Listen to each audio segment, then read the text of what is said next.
사실은 영국에서 유학을 했습니다. 4개월 전쯤에 귀국을 했는데 영국에서도 간첩 사건이 있었어요. 중국 공산당 소속이었던 애들이 영국 의회에서 이 직원으로 일했었거든요. 그러다 들켜서 그걸 가지고 여야를 막론하고 이거 대책 강구해야 된다라고 2주 넘게 걔네가 시끄러웠어요. 뉴스에서 내내 그 얘기밖에 없었거든요. 근데 제가 그때 약간 통탄을 금치 못했던 게 뭐냐면, 아니 지구 반대편에 중국의 이권과 전혀 관련 없는 영국에도 이렇게 의회 깊숙이 간첩들을 심어놨는데 얘네들은 간첩 들어왔다고 2-3주 넘게 이 주제만 가지고 이렇게 열성을 토하는데, 그 당시에도 우리나라 충주 간첩단 사건이라든가 간첩 잡힌 게 많았어요. 그 당시 시점에서도. 근데 우리나라에서는 그게 뉴스거리도 안 되고 넘어갔었던 걸 기억을 하니까 영국에서 얘네들이 이렇게 민감하게 반응했을 때 더 슬펐던 거예요. 야, 얘네는 이렇게 발작을 하고 있는데 우리나라는 대놓고 간첩들이 잡히고 있는데도 대한민국 국민들이 이걸 모른다고? 민주당 의원들 100명 넘게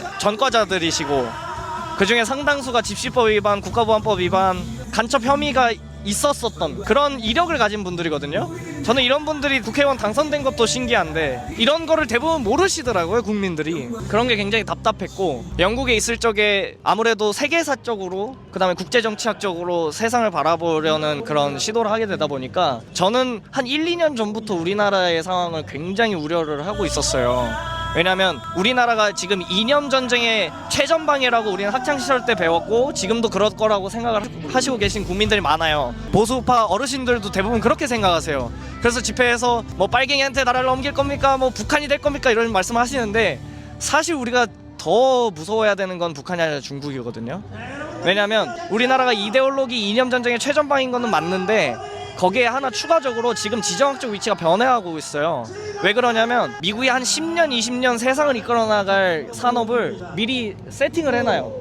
그리고 이거 우리는 이거에 맞춰서 국내 정치적으로도 국외 정치적으로도 이거 밀고 갈 거다 이런 얘기를 해요. 2000년대 초반에 뭐였어요? 2000년대 초반에 미국이 생각할 때 세상을 주도할 거라고 생각했던 산업이 뭐였어요? 정보화 사회라 그러면서 인터넷이 세상을 바꿀 거라 그랬어요. 1990년대 말 2000년대 초반에. 그러면서 구글, 아마존 이런 애들이 큰 거예요, 그때부터. 2010년대는 뭐였을까요? 10년 스마트폰이었어요. 그래서 아이폰, 페이스북, 인스타그램 이런 데가 커진 거예요. 그리고 20년대가 AI예요. 이제 최근에 미국이 AI가 세상을 주도할 거라고 선언을 한 거예요. 근데 AI가요, 반도체를 어마무시하게 많이 먹어요. 딥러닝 같은 거 해야 되려면 엄청나게 큰 데이터베이스를 써야 되고요. 그거를 분석해야 되는 슈퍼컴퓨터도 필요합니다. 그래서 서버룸이 엄청 커져요. 반도체에 대한 수요가 급증하기 때문에 이제는 반도체를 자원 취급하기 시작했어요, 미국이. 근데 미국이 석유 자원 확보하려고 70년대, 80년대, 90년대 미국이 중동에서 무슨 짓을 벌였죠? 전쟁도 불사했죠. 이란 팔라비 왕조는 친미 정권이었어가지고 미니스커트 입고 너무 자유롭고 너무 부자 나라로 잘 살았어요. 근데 걔네가 이슬람 혁명하고 나서 반미국가 되자마자 지금까지 제재 쳐맞고 그지로 살고 있거든요. 반면에 사우디아라비아는 아직까지 친미국가로서 되게 부자로 살잖아요. 지금 반도체를 자원 취급하기 시작하면서 동아시아 전체가 지금 약간 중동처럼 지정학적 위치가 변화가고 있어요. 윤석열 대통령이 이거에 맞춰서 한미일 동맹 맞춰가고 미국의 대중국 전략에 굉장히 깊숙하게 동참을 했던 겁니다. 윤석열 대통령 탄핵이 되고 이 정권이 무너지면, 그래서 대선에서 민주당이 집권을 하게 되면 우리는 이란의 행보를 겪을 것이다 라는 게 제 판단이었어요. 근데 지지율이 계속 떨어지고 있었잖아요. 그리고 계엄이 아니더라도 탄핵을 시도를 하려고 스멀스멀 밑밥을 깔고 있었고, 제가 귀국하기 직전까지 우려했던 게 뭐냐면 이대로 대한민국 안락사 당하겠다, 이대로 대한민국 민주당 정권으로 바뀌게 되면 5년 안에 이슬람 혁명에서 그지나라 됐던 이란처럼 되겠다, 이 생각을 갖고 있었던 거예요. 그런데 계엄을 하셨네? 약간 흥분되고 기대되면서도 이 타이밍에 굳이? 이재명 깜빵 가고 나서 해도 될 텐데 왜 이렇게 무리수를 던지셨지? 왜 이렇게 도박수를 던지셨지? 살짝 우려가 컸어요. 근데 어찌됐든 그건 내 판단이고 대통령이 우리 보수파 국민들 목숨까지 끌고 와서 배팅을 걸었잖아, 그죠?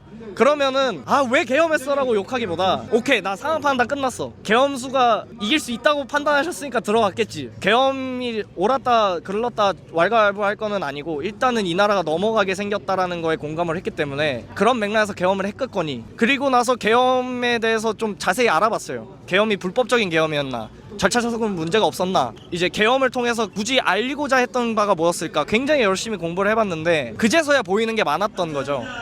계엄 이런 맥락에서 한 거고 부정선거 밝히러 들어갔구나. 저도 나름 정치에 관심이 굉장히 많다고 생각을 했는데 제가 몰랐던 국내 정치적인 이슈들이 굉장히 많더라고요. 민주노총 간부 15년 받았죠. 3명 간첩 혐의로. 중국인들 간첩들 들어와서 잡힌 게 한두 건이 아니죠. 이게 저희가 루머를 얘기하는 게 아니잖아요. 심지어 좌경화된 언론이 보도를 했던 사실들만 나열을 한 거잖아요. 그럼에도 불구하고 지금 간첩들이 얼마나 많습니까? 그리고 그게 국회도 장악하고 있고 사법부도 그런 식으로 친공산주의 세력이 장악을 하고 있고 너무나도 절차적 정당성, 법적 정당성 다 무시하고 지금 체포 시도를 무리수로 시도하는 모습이 합리적으로 생각했을 적에 이거는 얘네가 뭔가 굉장하게 큰 게 걸렸구나. 절차적 정당성이나 이런 거 다 지키면서 충분히 이길 수 있어요, 걔네들이.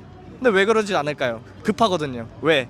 걸린 게 많거든요. 이런 거를 국민들이 좀 아셨으면 좋겠다고 생각했는데 그 11% 억울한 때를 겪고 지금 40% 될 때까지 점점 사람들이 깨우치는 걸 보면서 저는 희망을 갖고 있습니다.